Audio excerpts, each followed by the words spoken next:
They told you that the Bible is the revelation of the Word of God. But what they told you is now outdated. We know more than what they told you before. You have already understood that if the Bible were truly the Word of God, there shouldn't be texts written before it with similar and practically identical accounts. Pastors and priests would never admit it, but you already know that the Bible has polytheistic roots and that the God of the Bible is not the only God. The biblical God is a God who reveals himself to a people and constantly identifies himself by affirming, "I am that Elohim."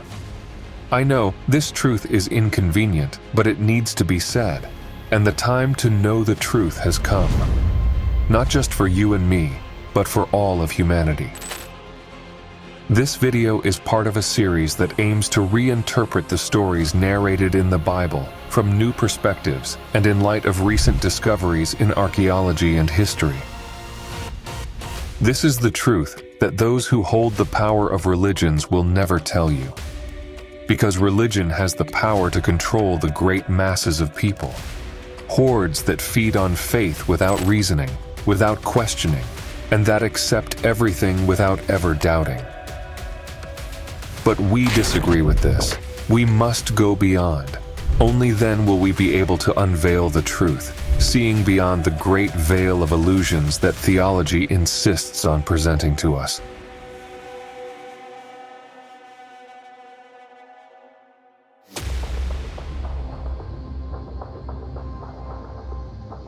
The city of Ur was not just any city.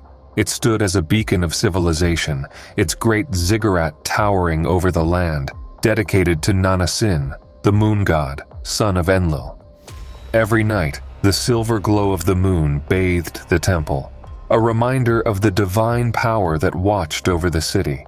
The priests offered sacrifices, the astrologers read the movements of the heavens, and the people lived under the shadow of gods who had ruled Sumer for thousands of years. But Ur was more than a center of worship.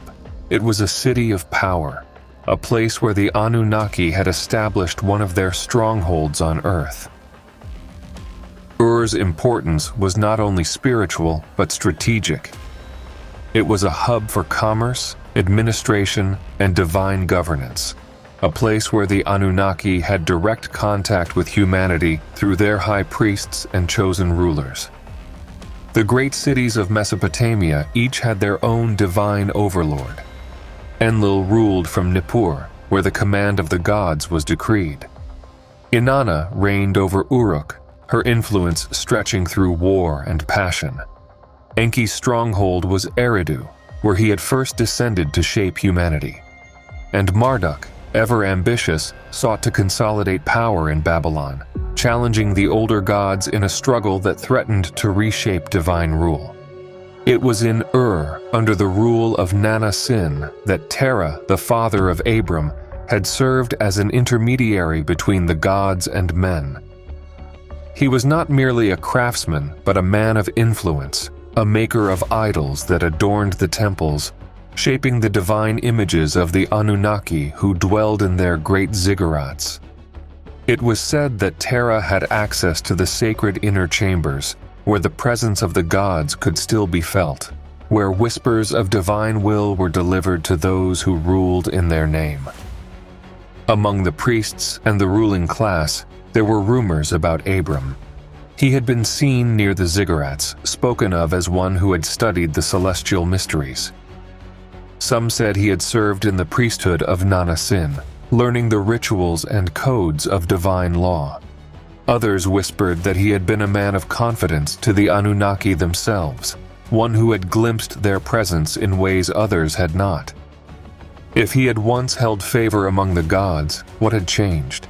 Even among the Anunnaki, power was not absolute. The land of Mesopotamia had been torn by rivalries. Enlil's rule was being challenged by Marduk, the rising god of Babylon. Marduk, once a lesser deity, now sought to reshape the order of the gods, defying Enlil's authority and proclaiming Babylon as the new seat of kingship.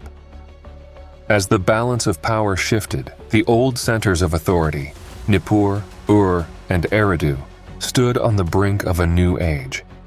And in the midst of this struggle, Abram heard a voice that was unlike any other. A voice called to him. This was not the voice of a distant or unknown god. It was the voice of one of the Anunnaki themselves, a rival among the celestial rulers, one who sought dominion above all others.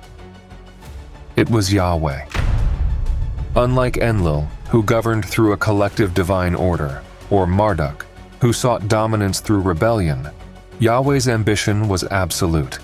He did not seek to rule alongside the other Anunnaki, nor did he wish to be bound by the ancient agreements of divine governance. He wanted sole kingship, exclusive worship, a world where no other gods would stand beside him. This was not a call to freedom, nor a rejection of divine power. It was an invitation to serve a new order where Yahweh alone would reign supreme. Abram was no fool. He understood the weight of what was being asked. To leave Ur meant not only to abandon the gods of his ancestors, but to shift allegiance in the cosmic hierarchy. It meant walking away from Nanna-Sin's dominion, from the courts of Enlil's power, and entering a world where Yahweh's influence would grow unchecked. This was not a rebellion, it was a coup, a celestial war waged through the devotion of men. And yet, something within him stirred. He had seen the workings of the Anunnaki, had felt the weight of their rule. He had witnessed the endless struggles between Enlil and Marduk, the shifting power among the gods who played kings and warlords over humanity. If Yahweh sought to change this order, could he truly offer something greater? Or was this merely the beginning of a new tyranny? The decision was made. With his wife Sarai, his nephew Lot, and all their possessions, Abram turned his back on Ur. The priests of Nanna-Sin watched as he left, their whispers carried by the wind. To abandon the gods of Sumer was unthinkable. What mortal dared to defy the Anunnaki? And yet, he did not look back. As the sun rose over the horizon, the great ziggurat of Ur faded into the distance. The rule of Enlil, the power of Nanna-Sin, the legacy of Marduk, all were behind him now. Before him lay the unknown. Before him lay the promise.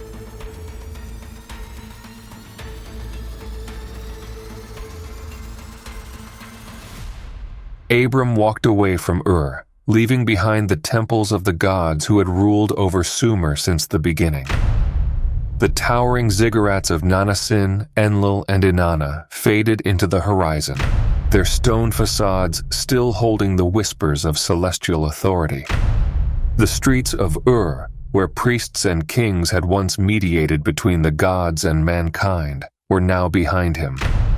The weight of the old world lingered, yet Yahweh's voice had been clear. Leave, for a new order must arise. The journey ahead was uncertain, but Abram pressed forward. He traveled through the lands of Aram, a region still bound to the priesthood of Enlil and Nanna-Sin. The city of Haran, much like Ur, remained a center of moon god worship, where the priests of Nanna-Sin continued to command power. Their temples still stood, filled with astrologers interpreting the celestial movements, and the people remained loyal to the gods who had long ruled them. Here, the influence of the old pantheon was strong, and rumors spread that Abram, once seen as a trusted figure within the Anunnaki priesthood, had defected to the service of another god, one who sought dominion above all others. As he passed through these lands, he was not unnoticed. Had he turned against the gods, or was he merely an instrument of another Anunnaki's ambition? To the priests of Haran, Abram was no mere wanderer. He was a threat to their established order, a man marked by an Anunnaki whose ambitions defied the divine hierarchy. Days turned into weeks, and soon the land of Canaan stretched before him.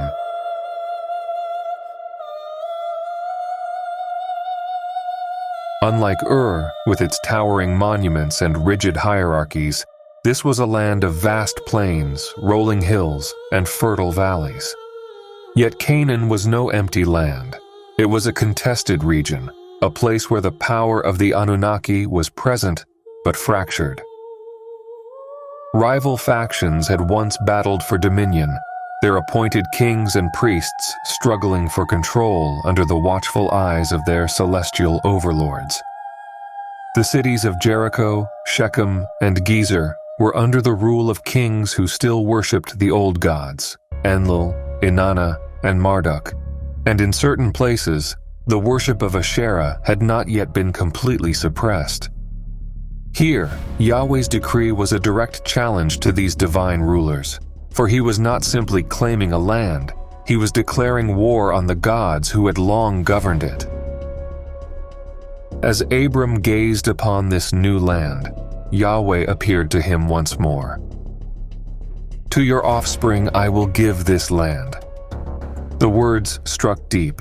This was not just a promise, it was a declaration of conquest.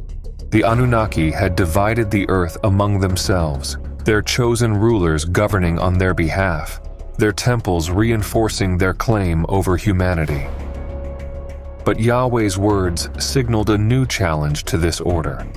This land, long held under the influence of rival Anunnaki factions, would now belong to Abram's descendants, a people who would serve no god but Yahweh. Understanding the significance of the moment, Abram built an altar to Yahweh, marking the land as claimed in the name of the one who had called him. Stone by stone, he erected a monument, not to Enlil, not to Marduk, but to Yahweh alone. It was an act of defiance, a bold declaration that a new era was beginning, one where Yahweh would not merely be another god among many, but the sole ruler of men. Yet, the journey was not over. The land of Canaan was not yet his. Cities built under Anunnaki rule still remained, their kings and priests loyal to the old gods, unwilling to relinquish their dominion. These were cities that had long served Enlil, Inanna, and the others, places where the worship of Asherah, Baal, and other celestial forces still thrived. To claim the land Yahweh had promised, Abram's descendants would have to break these strongholds, overturn the ancient altars, and dismantle the priesthoods that had ruled for ages. From Bethel to Ai, he continued his path, calling upon the name of Yahweh, forging a new destiny not beyond the Anunnaki pantheon, but in defiance of it. His God was not unknown to them. He was one of them, and he sought to rule alone. As the shadow of famine loomed, Abram was forced to journey into Egypt, a land where the gods of the Nile reigned supreme. Here, the power of the old order still thrived, and the Pharaoh, the earthly representative of the Anunnaki gods, ruled with unquestioned authority. The people of Egypt had long served their celestial masters, Ra, Osiris, and Thoth, ancient beings who had once walked among men and left their mark upon the grand monuments of the land. To challenge them would be to challenge the very foundation of divine kingship on earth. If Yahweh could not overcome the gods of Egypt, his claim to dominion would remain incomplete. Would Yahweh's power prove greater than that of the gods of the Nile? Would Abram's faith endure among a people still bound to the Anunnaki hierarchy? Would this be the moment when Yahweh's claim to absolute dominion would be tested against the might of his ancient rivals? The test of his faith had only just begun. The days passed, and Abram remained in the land of Canaan, a sojourner in a territory once dominated by the celestial rulers who had shaped the destiny of mankind. Here, in this land of ancient power struggles, the dominant Anunnaki presence was that of Nanna-Sin, the moon god, the same deity who ruled over Ur, the city Abram had left behind. But though he had left Ur, he was not beyond Nanna-Sin's reach. The Anunnaki's influence had stretched far, their dominion extending across Mesopotamia, where Enlil ruled from Nippur and Marduk expanded his power in Babylon. The shifting tides of divine rulership had shaped human civilization, but now Abram had sworn allegiance to a different force, one that sought not to coexist with the Anunnaki, but to replace them. Each night, as the heavens stretched above him, Abram gazed upon the celestial expanse, the same stars that had guided the Anunnaki in their descent to Earth.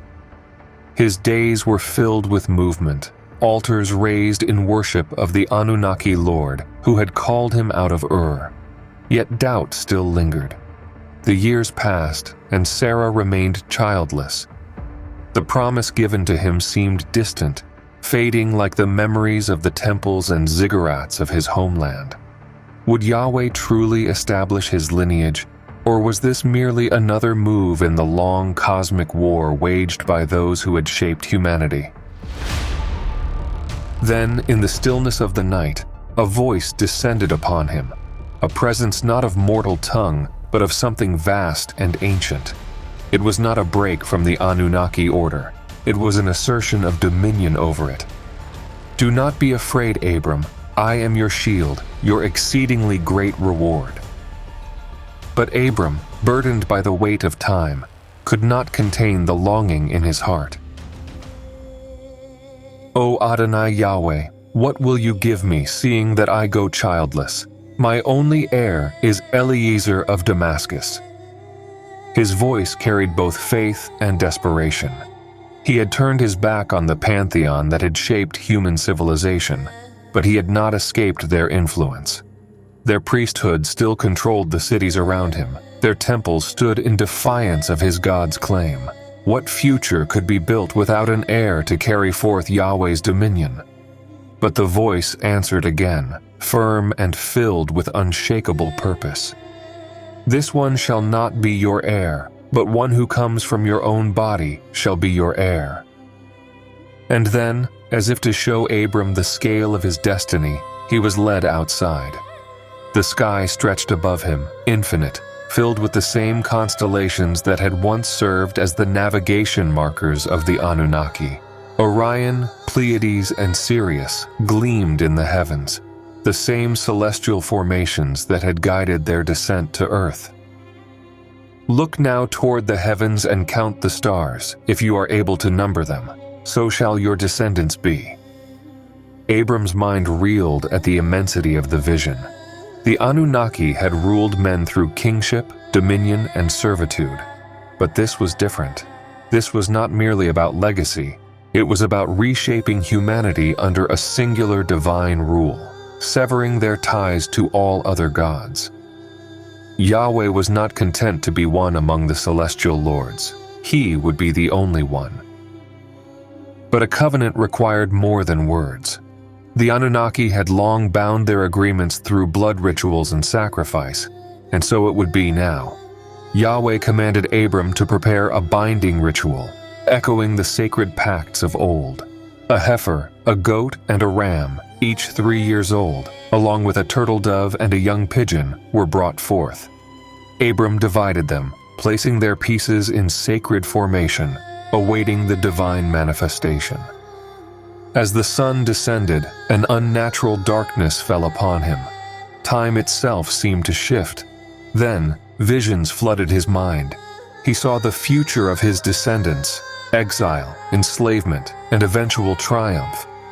He saw the wars waged by rival Anunnaki over the control of mankind. He saw how his people would be shaped, tested, and forged into an army that would enforce Yahweh's absolute rule. Then the fire appeared. A smoking firepot and a flaming torch passed between the divided pieces, sealing the covenant. The presence of Yahweh moved through the sacrifice, a phenomenon reminiscent of the celestial technology used by the gods of old. On that day, the pact was forged. The land of Canaan was now marked for his descendants, not as mere settlers, but as warriors of Yahweh's claim to earth. Yet, still, the promise was incomplete. Time passed, and Sarah remained barren. In desperation, she offered Hagar, her servant, to Abram, and from this union, Ishmael was born. But was this the destined heir, or merely an echo of past experiments where the Anunnaki sought to shape human lineages for their own purposes? The true covenant had yet to be fulfilled. Then, when Abram reached the age of 99, Yahweh appeared once more. This was the moment of genetic distinction, the finalization of a lineage crafted to serve one God alone. I am El Shaddai. Walk before me and be blameless, and I will establish my covenant between me and you and will multiply you exceedingly. Falling to the ground, Abram listened as the decree was spoken. This was more than a blessing. It was a reprogramming of identity, a transformation into something distinct from the rest of mankind. No longer shall your name be Abram, but your name shall be Abraham, for I have made you a father of many nations. Among the Anunnaki, names held power. They were assigned based on rank, function, or genetic alteration. This was no symbolic change. It was an elevation. Abraham was no longer a mere human. He was now the progenitor of a divine lineage. Sarah, too, was transformed. As for Sarah your wife, you shall not call her Sarai, but Sarah shall be her name, and I will bless her and give you a son by her. And with that, the final decree came. You shall call his name Isaac, and I will establish my covenant with him, an everlasting covenant. A new name, a new identity, a new beginning for mankind. This was not merely a divine blessing. It was an act of cosmic selection, a deliberate shaping of a people who would carry Yahweh's dominion forward.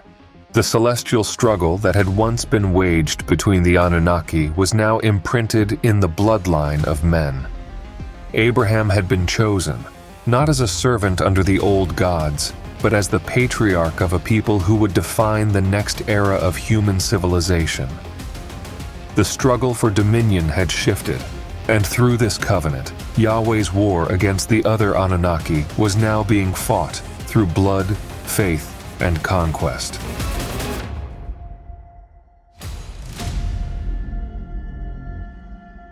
The laughter of Isaac filled the tents of Abraham and Sarah, a sound they had once thought impossible.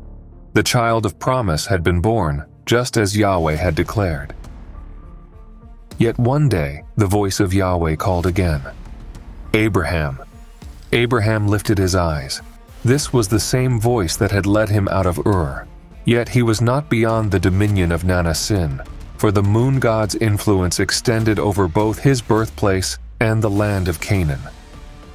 Here, Abraham walked under the same celestial governance, but with a purpose that defied the established order. This was beyond the reach of Enlil's temple in Nippur and the growing power of Marduk in Babylon. Yet Yahweh, an Anunnaki distinct from his brethren, sought to set himself apart, not merely as a ruler among many, but as the sole divine authority over mankind. The covenant was not just a promise, it was a calculated severance from the old pantheon, a claim to exclusivity among the gods. Here I am, Abraham answered. Then the command came, terrible, unthinkable. Take your son, your only son Isaac, whom you love, and go to the land of Moriah. There, offer him as a burnt offering on one of the mountains that I will show you. The words struck like lightning, a directive that mirrored the ancient rites of sacrifice once demanded by the Anunnaki lords, who had long ruled men through tributes of flesh and blood. But unlike the rituals dedicated to Enlil or Nanna-Sin, this was something more. This was not merely an offering, it was a declaration. Yahweh was not asking for sacrifice to share in the divine order. He was demanding total allegiance, a sign that Abraham's bloodline would belong to him alone. Yet Abraham did not argue. He did not question. The dawn had barely broken when he rose, saddled his donkey, and took 2 of his young men with him. Isaac unknowingly walked beside him, a child born of promise, yet now bound to a purpose beyond mortal comprehension. For 3 days, they traveled, moving deeper into the lands that had once been ruled by gods who had walked among men. The peaks of Moriah, a sight known to those who had shaped the great civilizations of the past, rose before them, silent and waiting. The mountain itself had once been a sacred place for the old pantheon. but today Yahweh would claim it for himself. Then, lifting his eyes, Abraham saw the place in the distance. He turned to his servants. "Stay here with the donkey. The boy and I will go up there to worship, and we will return to you." Isaac carried the wood for the offering upon his back, while Abraham carried the fire and the knife. Each step forward felt heavier than the last, not just with the weight of obedience, but with the weight of an ancient war among the gods. Then Isaac spoke. "Father." Abraham looked at him. "Here I am, my son."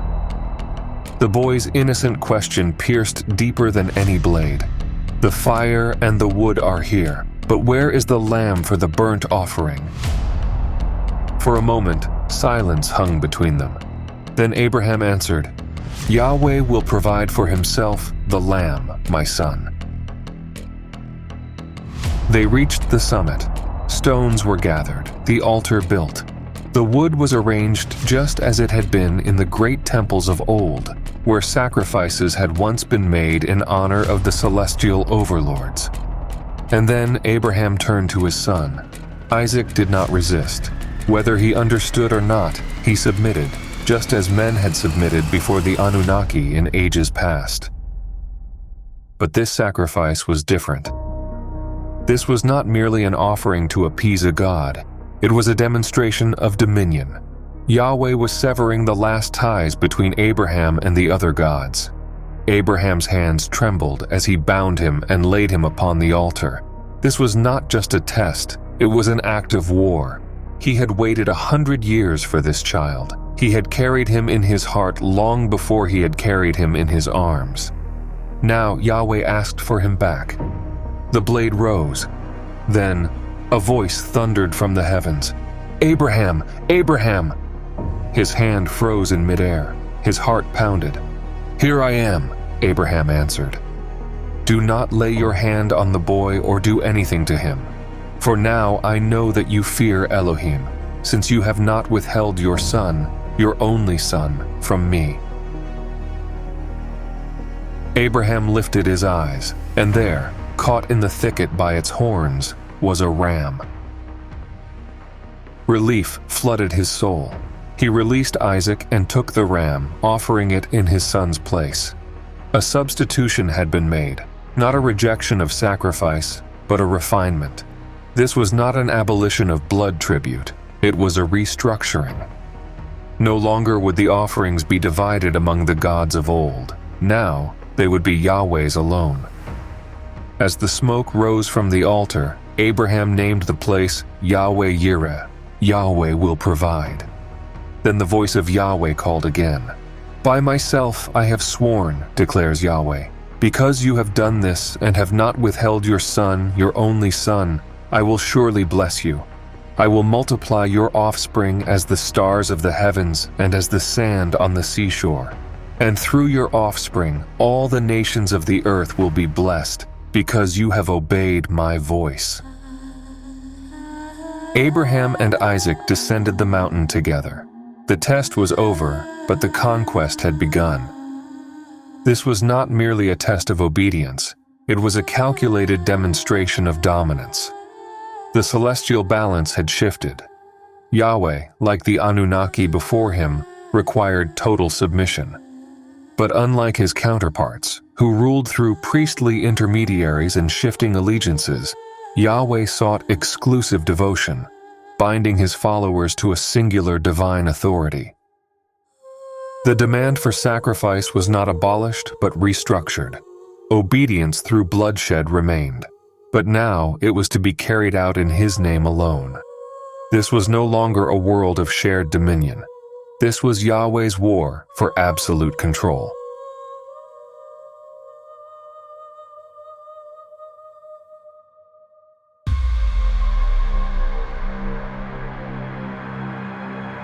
Generations had passed since Yahweh, one of the Anunnaki, had sworn his covenant to Abraham. His descendants, the children of Israel, had multiplied like the stars of the heavens, just as he had promised. But they were no longer free men dwelling in the land of Canaan. They were slaves in Egypt, a kingdom ruled by a powerful dynasty of the Anunnaki. The gods of Egypt, Amun-Ra, Thoth, Osiris, and Ptah, were remnants of the ancient celestial hierarchy, governing the land through Pharaoh, a ruler who saw himself as a living god. But among the people, whispers circulated, rumors that these gods were none other than Anunnaki lords, long known by different names. It was said that Ra was Marduk, the son of Enki, now the supreme ruler of Egypt, having claimed kingship over the land after challenging the old order in Mesopotamia. Thoth, the god of wisdom, was whispered to be Ningishida, a master of celestial knowledge and genetic sciences.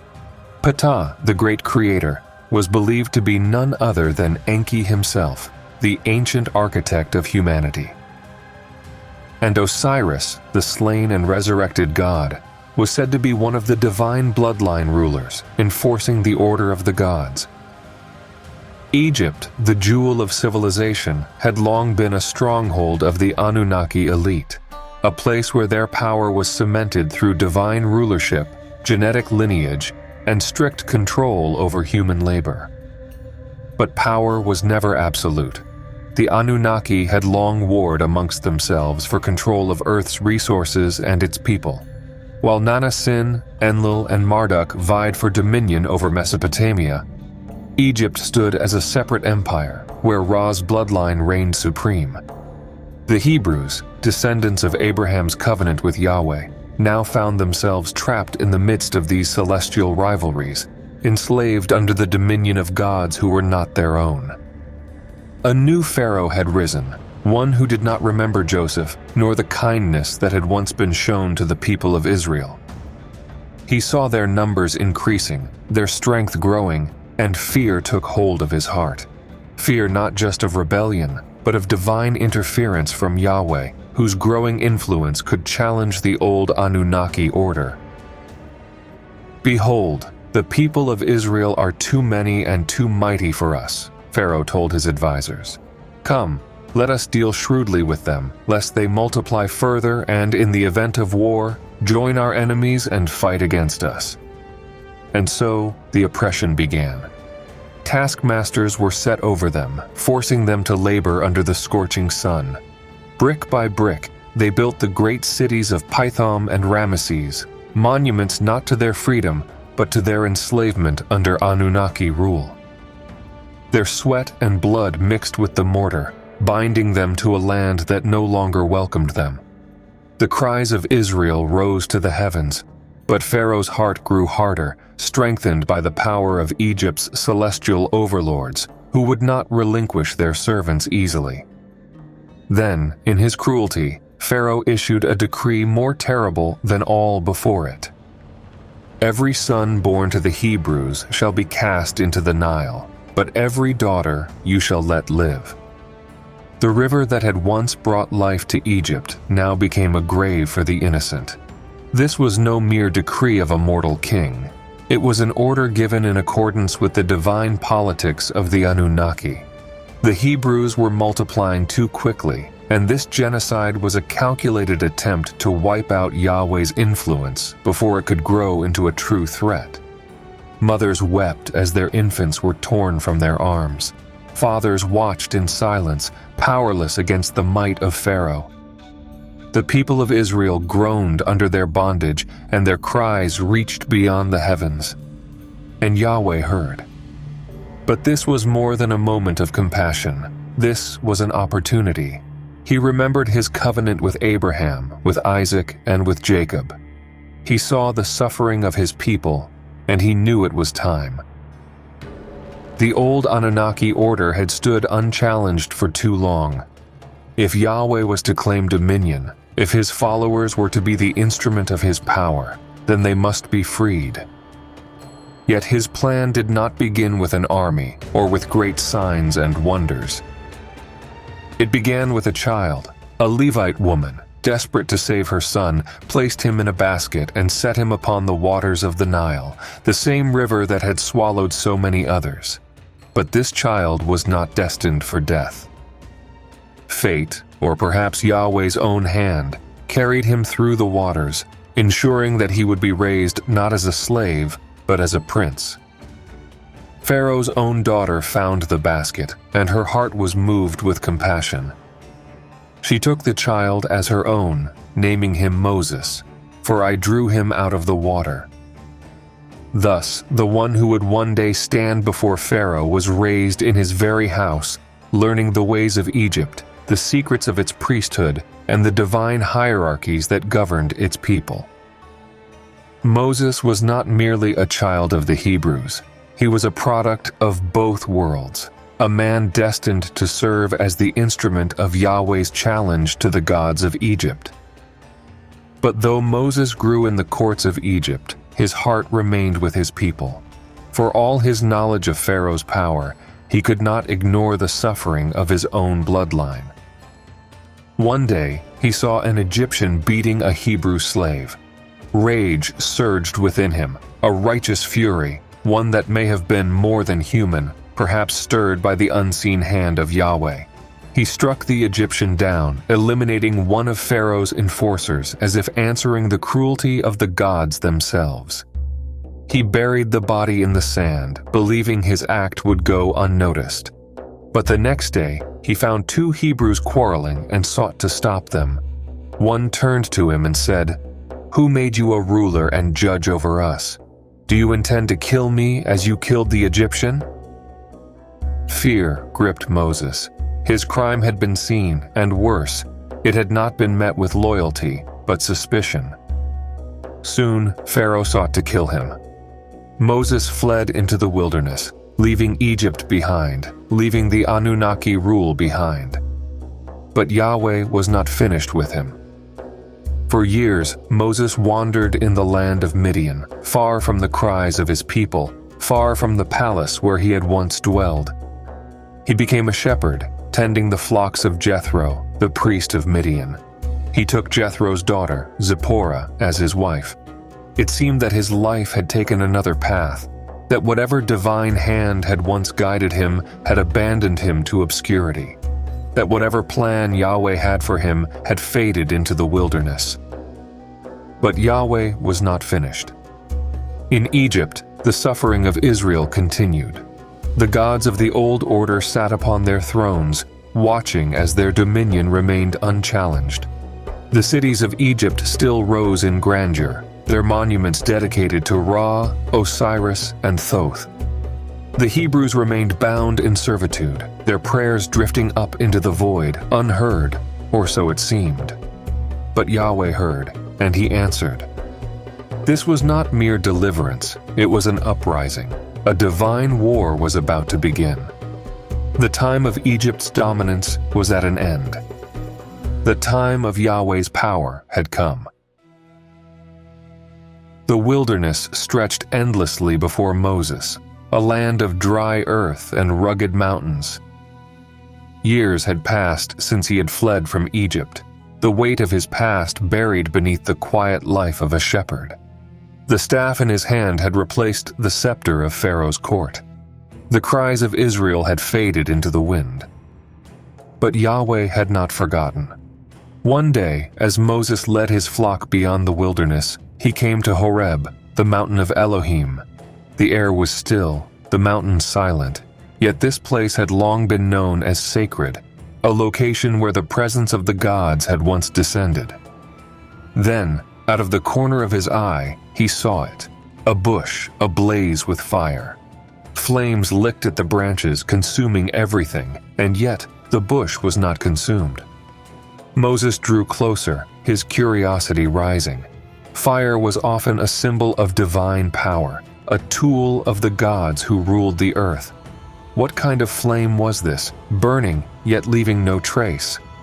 Then a voice called to him from within the fire. "Moses, Moses!"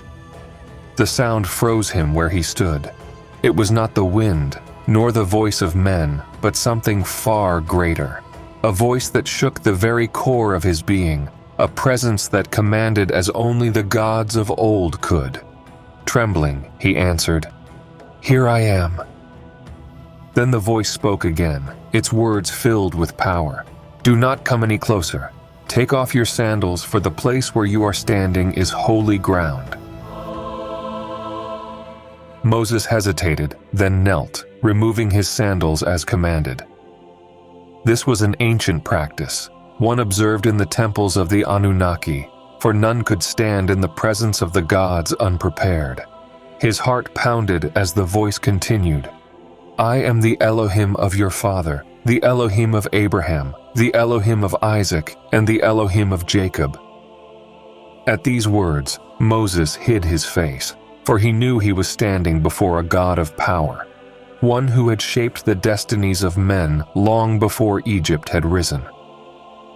Then Yahweh spoke again, his voice filled with both sorrow and command. "I have surely seen the affliction of my people who are in Egypt. I have heard their cry because of their taskmasters, and I know their suffering. So I have come down to deliver them from the hand of the Egyptians, and to bring them up to a good and spacious land, a land flowing with milk and honey."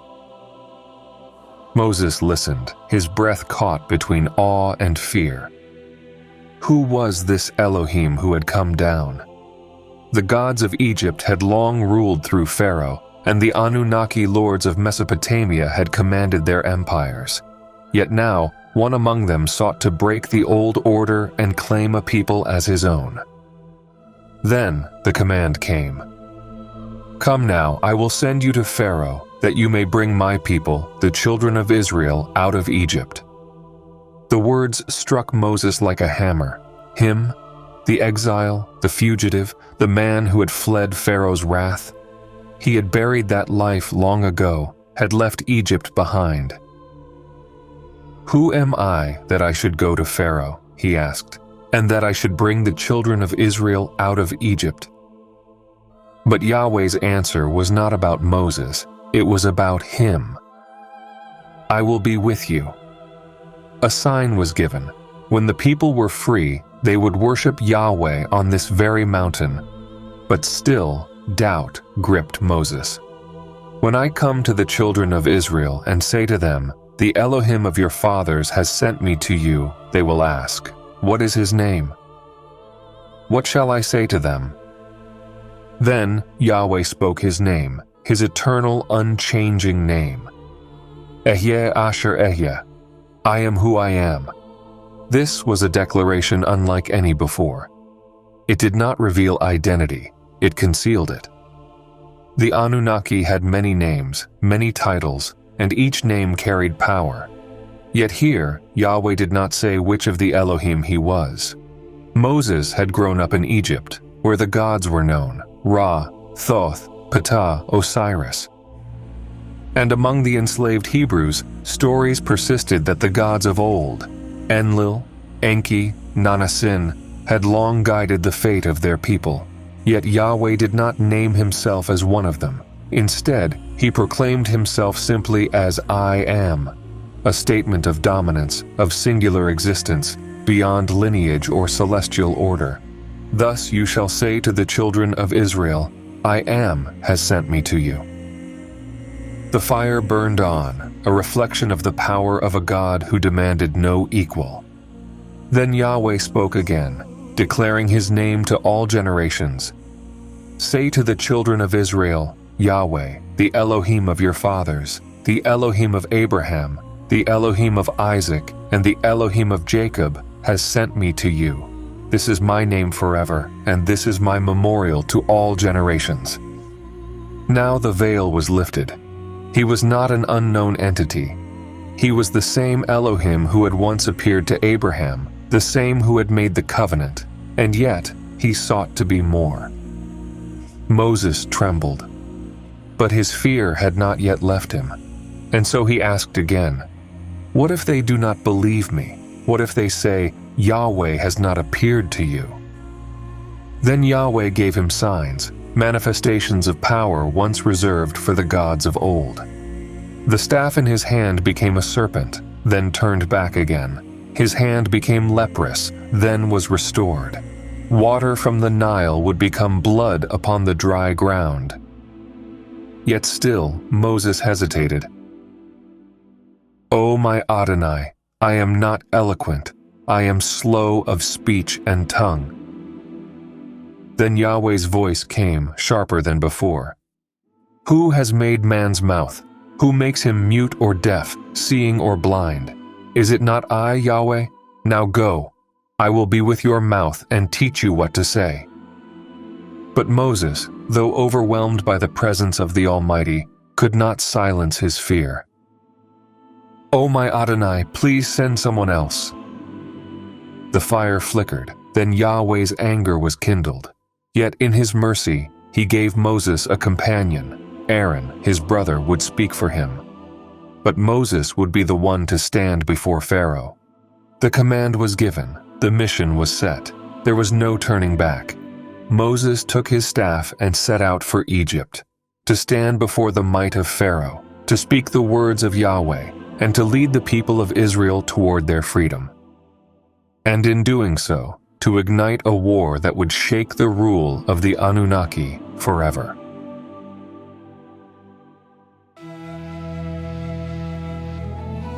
The road to Egypt stretched before Moses, winding through the wilderness toward the land he had fled so many years before. The staff of Elohim was now in his hand, a simple shepherd's rod, yet now a vessel of divine power. Beside him walked Aaron, his brother, the one Yahweh had chosen to speak on his behalf. But this was no ordinary journey. This was the march of a man carrying the words of Yahweh into the heart of an empire ruled by the Anunnaki. Egypt was no mere kingdom. It was a domain controlled by the most powerful gods of the ancient world. Pharaoh, the living embodiment of these gods, ruled as their earthly vessel. Through him, the old Anunnaki order maintained its grip on Egypt, ensuring that its slaves and servants remained in perpetual subjugation. But now, Yahweh sought to break this dominion. As they neared Egypt, Yahweh's voice came once more, a final command before Moses stood before Pharaoh. "When you go back to Egypt, see that you do all the wonders that I have put in your hand before Pharaoh. But I will harden his heart, so that he will not let the people go. Then you shall say to Pharaoh, 'Thus says Yahweh, Israel is my son, my firstborn. And I say to you, let my son go that he may serve me. But if you refuse to let him go, behold, I will kill your son, your firstborn.'" The warning was clear. This was not merely a political struggle, it was a cosmic war. Yahweh's power against the might of the Anunnaki gods who ruled Egypt. At last, Moses and Aaron entered the land. The weight of Yahweh's rebellion against the old order pressed upon them as they approached the court of Pharaoh, the most powerful man in the known world, seated upon a throne of gold, his voice able to command armies and build cities. But before him now stood two men, unarmed, save for the words Yahweh had given them. Aaron stepped forward and proclaimed the message. "Thus says Yahweh, the Elohim of Israel, let my people go, that they may hold a feast to me in the wilderness." The words echoed through the great hall, defiant in the face of Egypt's ruler. The challenge had been spoken. Pharaoh's eyes narrowed. He sat back upon his throne, his lips curling with disdain. And then he laughed, a slow, cruel sound. "Who is Yahweh," he sneered, "that I should obey his voice and let Israel go? I do not know Yahweh, nor will I let Israel go." Pharaoh's words were not spoken in ignorance. They were spoken as one who knew the divine politics at play. To acknowledge Yahweh's power would be to acknowledge an unknown contender, an Anunnaki god who sought dominion beyond his given territory. Egypt had long been ruled by the great celestial hierarchy of Marduk, Enki, and their loyal followers. To release the Hebrews would be to grant Yahweh a foothold, a claim to rulership over his own nation. Moses and Aaron did not waver. "The Elohim of the Hebrews has met with us. Let us go, we pray you, 3 days' journey into the wilderness to sacrifice to Yahweh our Elohim, lest he strike us with plague or with the sword." But Pharaoh's amusement faded into anger. "Why do you take the people away from their work? Get back to your burdens." His decree was swift, his heart unmoved. The suffering of Israel would not be eased, it would be increased. That same day, Pharaoh commanded his taskmasters, "You shall no longer give the people straw to make bricks as before. Let them go and gather straw for themselves. But the number of bricks they must produce shall not decrease." And so the suffering of Israel deepened. Forced to scour the land for straw, yet still expected to meet their impossible quotas, their cries rose even louder to the heavens. And when they turned to Moses and Aaron, their voices were filled with bitterness. "May Yahweh judge you, for you have made us abhorrent in the eyes of Pharaoh and his servants. You have placed a sword in their hands to kill us." Moses' heart ached at their words. Had he made things worse? Had he truly been sent by Yahweh, or had he only brought greater suffering upon his people?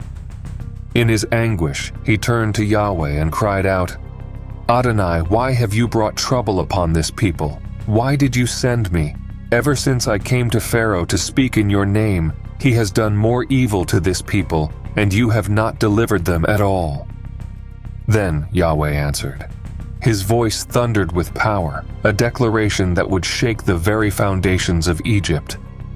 "Now you shall see what I will do to Pharaoh, for with a strong hand he will let them go, and with a strong hand he will drive them out of his land." Moses listened, his breath caught in his chest as Yahweh spoke again, revealing the fullness of his promise. "I am Yahweh. I appeared to Abraham, to Isaac, and to Jacob as El Shaddai, but by my name Yahweh I did not make myself known to them. I have heard the groaning of the children of Israel, whom the Egyptians keep in bondage, and I have remembered my covenant." The time had come. Pharaoh would see. The world would witness the power of Yahweh, and soon Egypt would tremble. The night was heavy with silence. Not the silence of peace, but the silence of something ending. The silence before the storm. In the land of Egypt, every house stood still, every family waiting, though they did not know for what. Then a cry shattered the night. A single wail, then another and another, rising like waves crashing against the shore. The sound of mourning, of anguish, of a kingdom brought low. The final plague had come. From the house of Pharaoh to the lowest servant, every firstborn of Egypt lay dead. The gods of Egypt had been powerless to stop it. The divine forces of Ra, Osiris, and Thoth, those who had ruled over Egypt for millennia, had failed to protect their people from Yahweh's strike. And in the midst of the city, Pharaoh, once defiant, once unshaken, stood broken. He had fought against Yahweh. He had defied the command, hardened his heart against every plague, believing himself to be a god, greater than the Elohim of Israel. Now he knew the truth. In the dead of night, he sent for Moses and Aaron. His voice, once filled with pride, was now filled with something he had never spoken before: defeat. "Rise up, go out from among my people, both you and the children of Israel. Take your flocks, your herds, as you have said, and be gone, and bless me also." For 400 years, the children of Israel had been slaves in Egypt, servants of the Anunnaki rulers who had forged the empire. Now they were free. They left in haste, their kneading bowls wrapped in their cloaks, their bread unleavened. There was no time to wait. Yahweh had commanded them to keep the Passover, to mark their doorposts with the blood of the Lamb, and now they marched forth, a nation redeemed by the hand of their God. The road stretched before them, leading out of Egypt's domain, a dominion that had belonged to Ra, Osiris, and Thoth for ages. Yahweh himself went before them, a pillar of cloud by day, a pillar of fire by night. But the heart of Pharaoh, though broken, was not yet finished resisting. Had he really let them go? Had he truly allowed himself to be defeated in the celestial war? His decision came swiftly. What have we done that we have let Israel go from serving us? The call to war was sounded. Pharaoh harnessed his chariot, and with him rode the armies of Egypt, 600 chariots, horsemen, warriors, a force of relentless pursuit. The ground trembled beneath their wheels as they thundered after the people of Yahweh. This was no longer a political struggle. This was a battle between divine forces. Ahead, Israel marched forward, but then, as they lifted their eyes, they saw it. The sea stretched out before them. Behind them, Pharaoh's army approached. The dust of their coming darkened the horizon. Fear gripped the people. Trapped between the sea and the sword, they turned against Moses. Was it because there were no graves in Egypt that you have taken us to die in the wilderness? They cried. It would have been better for us to serve the Egyptians than to die here. Moses stood firm. He had seen the hand of Yahweh strike down Egypt. He had seen the Nile turn to blood, the locusts darken the land, the firstborn fall in a single night. Now, with the sea before him and Pharaoh's army behind, he knew Yahweh was not finished. He lifted his voice and declared the words that would be spoken for generations to come. Do not be afraid. Stand still and see the salvation of Yahweh, which he will accomplish for you today. For the Egyptians whom you see today, you shall see no more forever. Yahweh will fight for you, and you shall hold your peace. Then Yahweh spoke. Why do you cry out to me? Tell the children of Israel to go forward. Lift up your staff, stretch out your hand over the sea, and divide it, that the children of Israel may go through on dry ground. Moses raised his staff, and the sea obeyed. A wind arose, roaring like a tempest, splitting the waters apart. The forces of the heavens bent to Yahweh's command. The sea stood, a wall to their right, a wall to their left, and in between, dry land. Israel stepped forward. What had been a barrier became a path. What had been their death became their deliverance. Through the night, they crossed, their feet treading where only the sea had known. Behind them, Pharaoh's army saw the impossible and charged forward, unwilling to accept Yahweh's dominion. Then, in the midst of the waters, Yahweh moved. Chariot wheels twisted, the ground beneath them turned against them. Terror gripped the warriors of Egypt. Flee, Yahweh fights for them against us. But it was too late. Moses stretched out his hand once more. The walls of water collapsed. The sea returned. The armies of Egypt were swallowed, their chariots, their horses, their warriors, all consumed by the waves.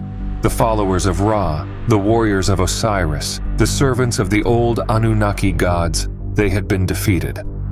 Not one remained. And as the morning dawned, the bodies of the Egyptians washed upon the shore, a silent testimony to the end of an era. The people of Israel stood upon the other side, free not only from their chains, but from the celestial dominion that had enslaved them for generations.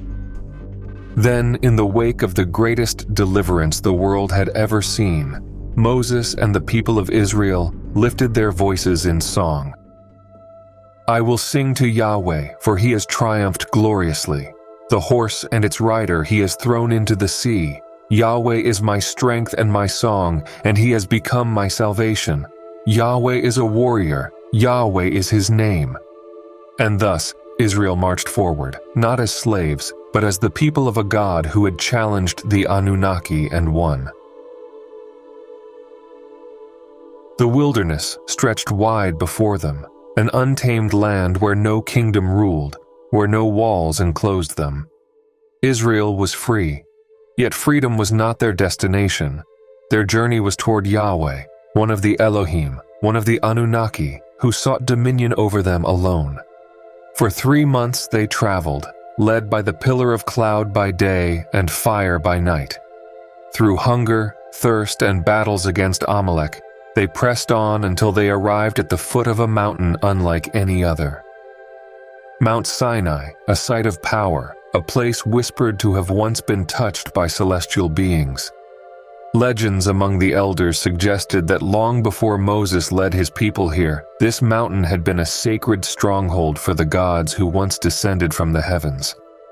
Some even claimed it was a site of their great councils, where decrees shaping the fate of humanity had been spoken. And now, Yahweh had brought his people here. The people encamped before the mountain, unaware of what was to come. And as they settled, Yahweh spoke to Moses, declaring a covenant that would bind Israel to him exclusively. Unlike the old order, where multiple Anunnaki lords ruled over different city-states and their worship was divided among temples, Yahweh's demand was absolute. The gods of Sumer, Akkad, and Egypt had ruled mankind through priesthoods and sacred kingship, but Yahweh desired a different structure, one where his rule would not be challenged by any other. The people agreed, but they did not yet comprehend the magnitude of the power they had pledged allegiance to. 3 days were given for preparation. The people washed their garments, purified themselves, and stood at the ready. A strict boundary was set, for no one could touch the mountain and live. The presence that would descend upon Sinai was not merely spiritual. It was something beyond human comprehension, a force so potent that even approaching it unbidden meant death. Then, at dawn, the heavens roared. The mountain quaked as a deep, unnatural sound filled the air, a trumpet blast, long and unbroken, growing louder and louder. Thunder rumbled, lightning tore through the sky. Thick smoke coiled upward as the presence of Yahweh descended in fire. The entire mountain trembled beneath a force unseen, a demonstration of power reminiscent of the celestial manifestations attributed to the old gods of the Anunnaki. The people of Israel stood in terror, their knees weak, their voices silenced by awe. From the midst of the storm, from the fire that did not consume, Yahweh spoke. His voice, vast and unshakable, declared his supremacy.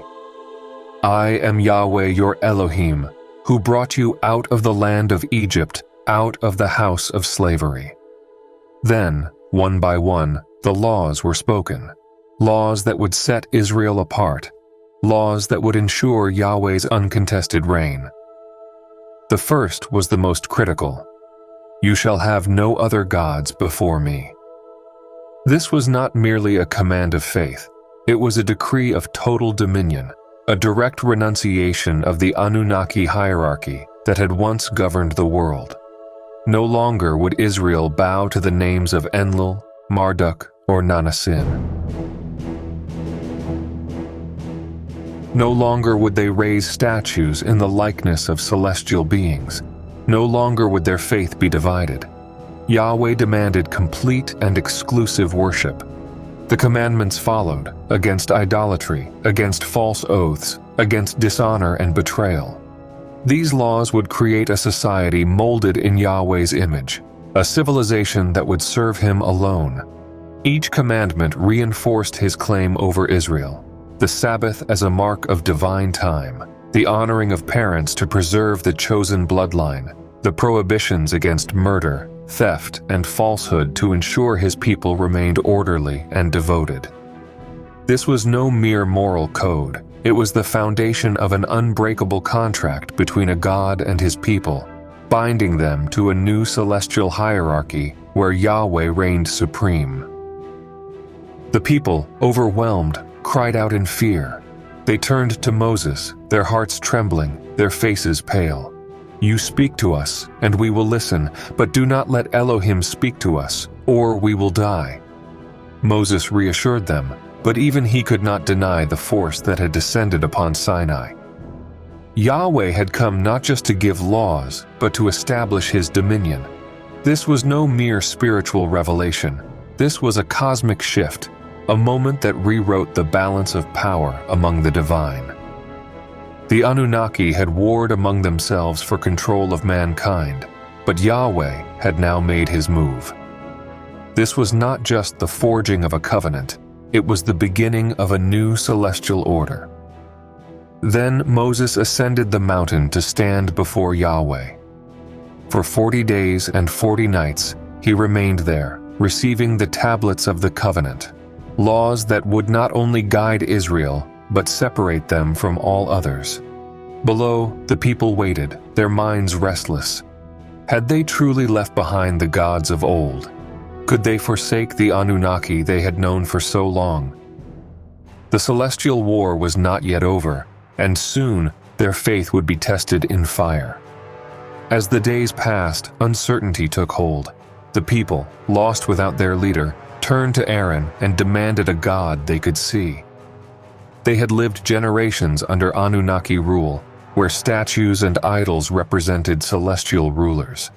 To abandon such customs completely was beyond comprehension. And so, they took their gold and forged a calf, an image reminiscent of the divine bulls of Mesopotamia and Egypt. "This is your God, O Israel, who brought you out of the land of Egypt," they proclaimed. The echoes of old worship had returned, a direct challenge to Yahweh's decree. On the mountain, Yahweh's wrath burned hot. The very people he had chosen had turned against him. His dominance was not yet secured. He ordered Moses to descend at once. When Moses saw the golden calf, his fury matched that of Yahweh. He shattered the tablets, symbolizing the broken covenant, and cast the idol into fire, grinding it into dust and forcing the people to drink its remnants. Judgment followed swiftly. 3,000 fell that day, as Yahweh reasserted his rule through blood and fire. In the aftermath, Moses ascended Sinai once more, pleading for Yahweh's mercy.